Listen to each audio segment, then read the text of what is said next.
My hair went the wrong way. You turned into like a little bandy thing.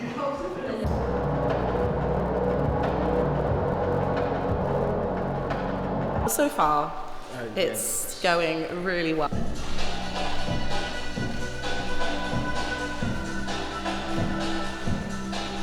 You're in this thing. Have like the confidence to just actually just be comfortable, to just be like, you know, it's expressive, just like any other art form. Collaborating and meshing and networking, and our bodies are physically networking, and I found out Dylan is actually quite a good performer. Do you think we've got enough on the documentary side? As far as trying to put together some kind of story, we have a lot of footage, but I don't know if we have substance. You know what I mean? Well, I have no idea what the fuck we're even doing. But we might have to investigate. this is now turning into an investigation. Because this whole thing is pretty free flow, so we don't necessarily need to. I mean, I guess just the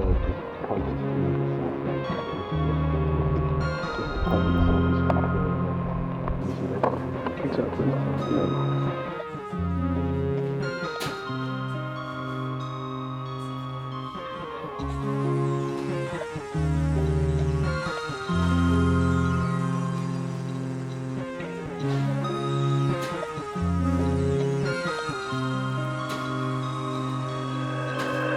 It's 10 projects, and they're just like, do whatever you want. It feels like we're just doing BTS. Yeah. I think like, what kind of documentary can we make out of BTS? But like, I never really thought I'd be doing that for uni and getting paid for it. I just never really thought of it like that.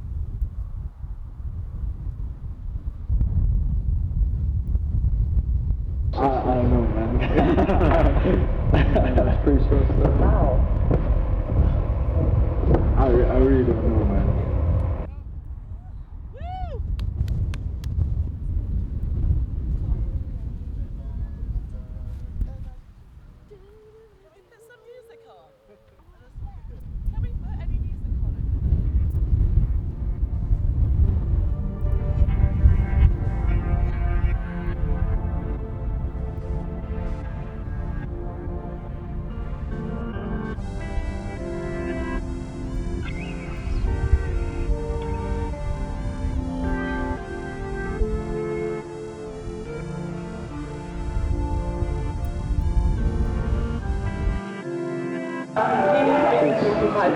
Because sometimes sometimes I really think about being a human being.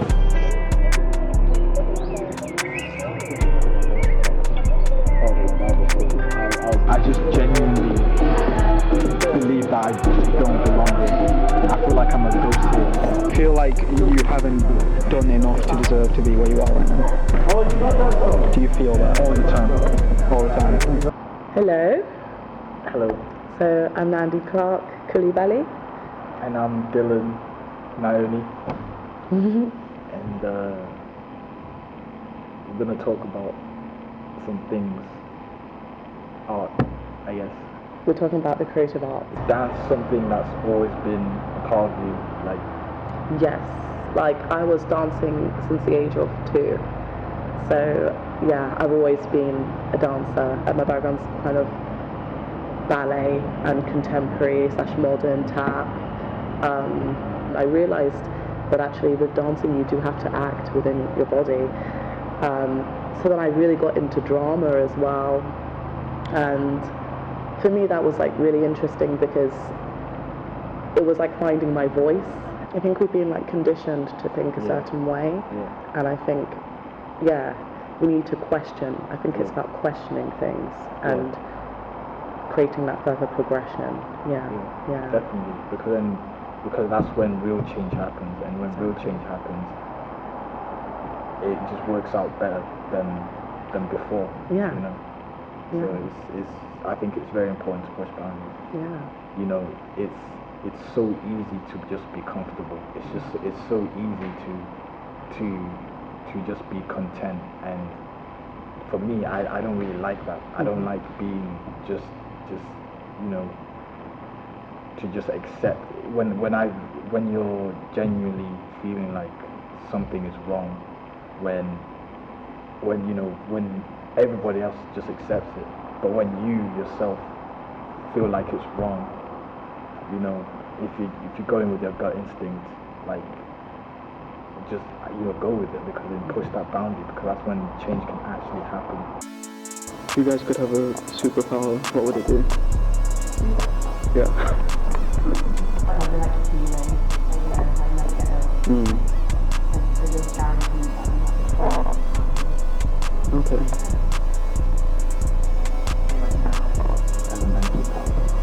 Okay. Yeah. I always wanted to read minds. We kind of want to dedicate a section to imposter syndrome. The idea that you don't feel like you have the ability to be deserving of the position that you're in. You're not who you really think you are.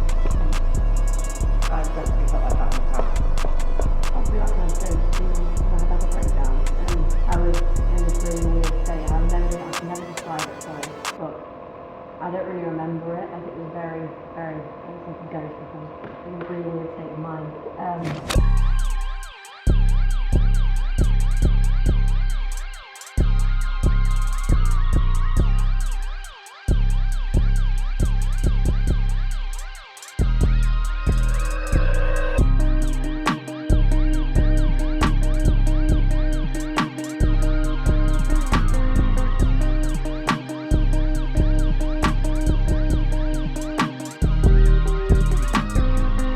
No, as in the whole thing. Alright, no. Behaviour management has become a lot better from not being a Pakistani, but that kind of ways of kind of embedded it together. And like, Yeah, I don't know if that makes sense, but in my head it does. Yeah, that's what I was saying. helps. Like, you get attributes from that. I was supposed to go into medicine, to be perfectly honest, with that Asian culture. Tradition and stuff, but that didn't happen, so I just went to, then I tried midwifery. It was still medicine, but you know, so I thought, you know what, scrap medicine altogether, scrap all of that. I just went against the tradition of going into medical, and I was the first child, so it was a big thing. The ISOC, the Islamic Society thing, it's a boy who runs it. I'm pretty sure, I might be completely wrong, but it's nothing to do with the uni especially, so it's just the Islamic side of it, which is pretty beautiful. Whether they were scared, whether they didn't want to go, they just gave it a go. And if they liked it, they liked it. If they didn't, they didn't. It was their choice at the end of it. But teachers that have that approach where just give it a go, it doesn't matter failure. Failure just means the first attempt in learning, and after that, it's just, you know, you keep going at it until you make progress. As long as you've got that drive for it. Yeah. Because I think a lot of times, sorry, Mom's calling me, but a lot of times people don't have passion at first, but because they think they're good at it, that they do it, and then they do, it comes from that. So I think it is definitely, if you think you're good at it, then go for it, and then even if you don't think you're good at it, but you have a passion for it both ways, Definitely. it can definitely stem to something new. So. How do you feel about the world ending in the next 7 years? It seems realistic. Are you to be anxious honest. about it? What? Are you anxious about it? Are you happy about it? I'm content with it. Content? Yeah. Explain? Get into therapy, man. But not. I'll use my 500 quid. But not. You really need it.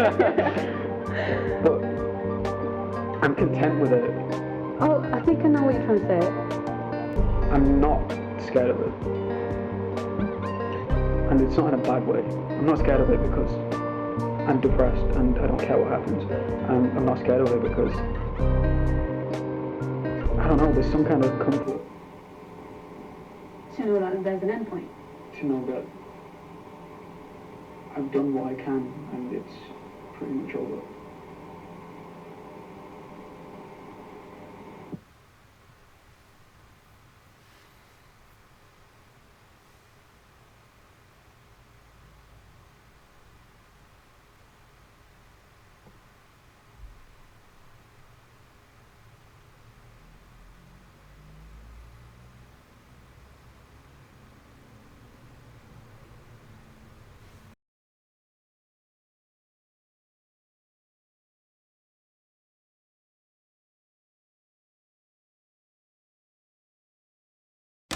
How did you go about doing your project? So basically, we used something called deep learning. So we've got programs called Because practice doesn't always make perfect, it sometimes makes progress. For me, I just really want to get out of my norm. I mean, I guess I kind of growing up LGBT and understanding myself, but then also being in that moment of kind of like, oh, I don't want to be me. I have no idea. I was hoping to find that out. I think we're all going out looking for them. I've been happy, like, consistently. Like, that's it.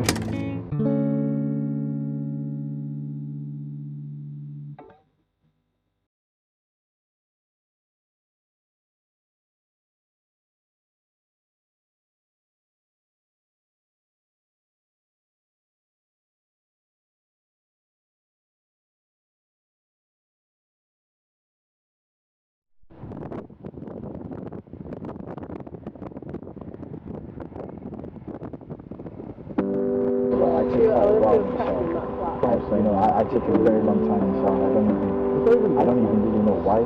I just kind of do it. You know, I love just something I go into is the shower meditation. Sometimes I'm in there, I just close my eyes and I'm just like I zone out and I really just let all the negative emotions of what I've gone through that day or what I've gone through yesterday. What the crazy thing is about something like that is obviously when you're depressed or the result of being happy in the end. You know, the fact that the journey is more important than that, and you always come back to the journey instead of the result that you got. So you can be like, oh, I'm happy now, but you don't give a shit that you're happy. It's the fact that you went through what you went through. For example, like, you can look at these three trees, for example, on that one tree for now. That's creating this one for itself. You know what I mean? That's just nature doing its thing, and that's never been done before. Like in that exact spec.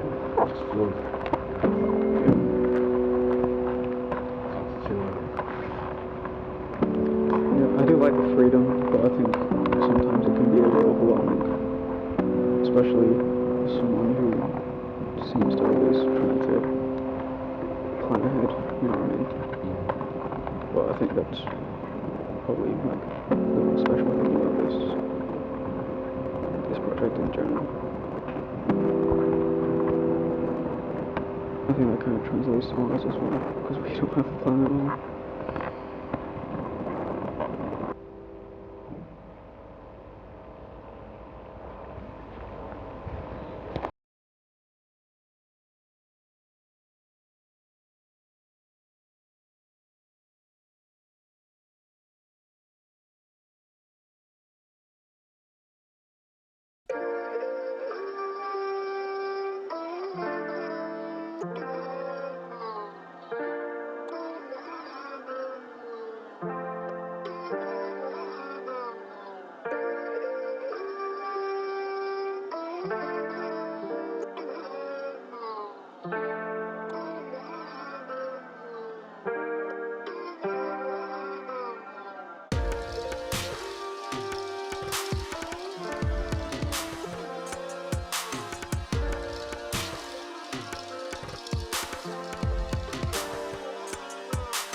I was thinking of doing it regardless anyway, you know what I mean? I mentioned to you while we were walking, like, I wasn't really asked about the money or anything like that. I was just sort of like, why? I always just try and like be invested in what you're doing. Yeah, I guess that's what I've learned anyways, you know, because the more enthusiastic you are about like whatever you're doing, the more you're going to enjoy it. But through this, we've learned so much shit compared to like, because 10 people with different things. Yeah. That's crazy. In some aspects, you're like, oh, the grass could be so much easier on the other side. But then, like, you know, you think back to like, okay, why are you doing it? And like, I think that always sort of grounded me. And that's sort of like what makes the story, isn't it? Yeah. Like, I just want to be able to like make the story as best as possible. We were just making sure that the strategy that we'd written was as, I guess, as sensitive and specific as possible for the question that we wanted to answer. That can be quite challenging to then convert your search strategy into strategies for all these different databases. Yeah. So Liam's really helpful in relation to doing that, but I think it's a nice example of collaborating across the university. Basically looking at multiple different papers that have been published on a specific topic. So for example, our topic was like how does GP consultation length vary in different countries. PPC, they simplify it for the public. Yeah. Let's say, for example, a COVID finding. So, for example, you'll be like doing the dirty work, finding all the data, compiling it, just going through it, and then you'll pass that on. They'll simplify it even more. Because like in terms of how the research works in this aspect is like systematic reviews such as like these ones are like all gathered together to be able to then inform policy changes on like a governmental level. The pandemic has really changed the landscape a lot. So whilst before the pandemic, a lot of consultations, well, the vast majority would have been face-to-face, where everyone comes in. During the pandemic, particularly at the start, the pendulum swung right the other way. More in terms of like video calls and phone calls, and whether if we get that in terms of our search, making sure those keywords are in there and making sure that we're getting that new data. I think lately I've been feeling like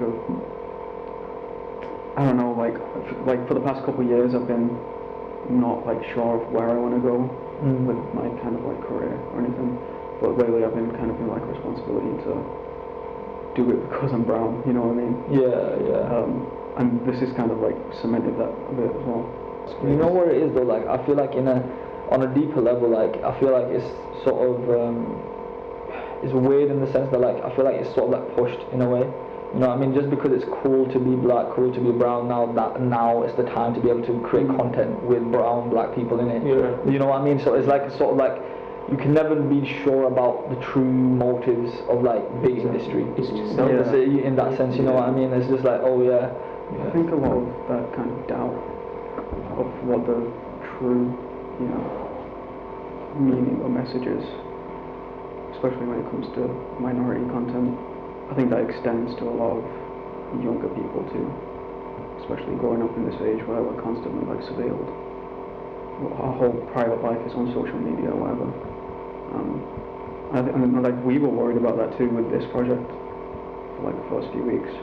Dylan especially, but it was just the idea of like something's not right here, you know what I mean? Like why are we being given this opportunity? Why are we here? Obviously, it's beneficial for the university, isn't it? Yeah. Like it's like you scratch my back and I scratch yours. Like money isn't a big thing, and so like and reputation is, and so if this internship is something that you know is very good and kicks off and is sort of like revolutionary in terms of like getting people into research, which is the main goal, isn't it, right, for this internship, to be able to be like, you know, get people from minority ethnic backgrounds into research and into higher academic positions. Then if they can come out with that outcome in about 5 to 10 years time, then the money that they would have spent is worth it, because then that raises their sort of like status and the image in terms of other universities. Yeah, that's always like a double-edged sword kind of thing. Yeah. I don't think we realise it right now. Yeah. Like how big this whole thing is. I mean, you mentioned like you was always going to do it for free, but the knowledge you got alone from Greg is probably enough to set you far with your career. You got paid with his knowledge. The fact that you get to work with someone so exactly, it's crazy. I mean, like it's that thing, isn't it? Like you want to be able to like motivate other people to be able to then do the same thing. Because I'm doing this now, and hopefully the Rhymes internship goes on next year too. Like by you guys documenting everything, it gets like other people more attracted and more interested in being able to do something like this, and then be able to like learn from it and not just help this whole generation, but help the ones that come after us and improve it for the long term.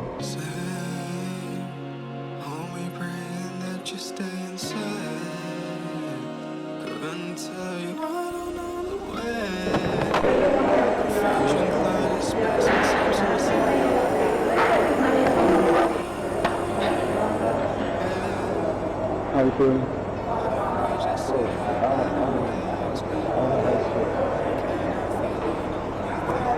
What about kind of like, you know, what was you do different? I was kind of shy on it. I really just, you know, see the vision be honest.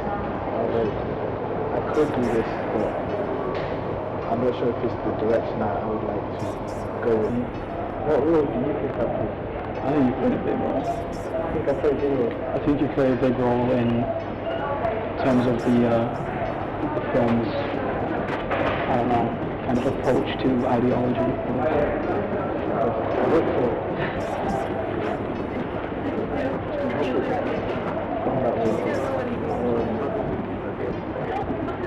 I like playing before, like control it and whatever it can be. I don't want it to be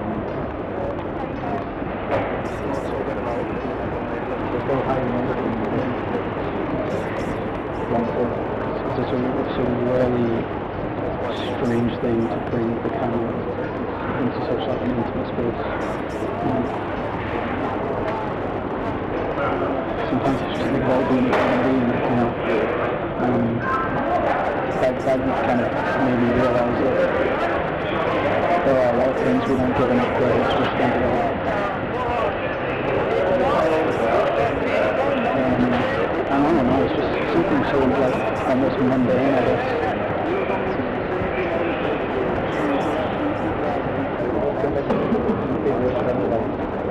I don't think it's a singular message, you know.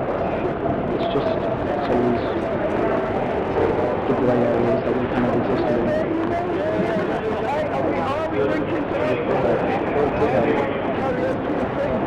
I mean, I've never liked to think about the future particularly. There's a lot of it used to just, I don't know, spiral into weird anxieties and shit. It's kind of like a weird microcosm that exists in itself. It's just like a moment in time that's kind of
cry for the rain every day.